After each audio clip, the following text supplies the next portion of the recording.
رکھو، یہ میرا گھر ہے یاد رکھو۔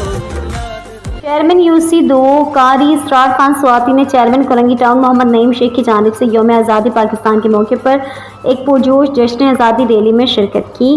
ریلی میں سندھ اسمبلی کے ڈپٹی اسپیکر نوید اینتھونی، صدر پاکستان پیپلز پارٹی ضلع کولنگی جانی میمن، رکن اسمبلی سندھ فاروق اوان، ضلع نائب صدر doctor Tahir Khan, deputy general secretary Imran Ahmed Siddiqui, PS 94 senior نائب صدر اسد مجاہد، جنرل سیکرٹری نبی داد خان، PS 95 کے صدر سلیم اوان اور پارٹی کے دیگر رہنما بھی موجود تھے۔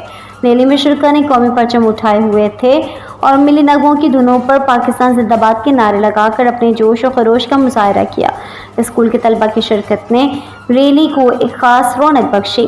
مقررین نے شہدائے وطن کو خراج تحسین پیش کیا اور اس عزم کا اعادہ کیا کہ پاکستان پیپلز پارٹی ہمیشہ ملک کی سالمیت، جمہوریت اور عوام میں خدمت کے مشن پر گامزن رہے گی۔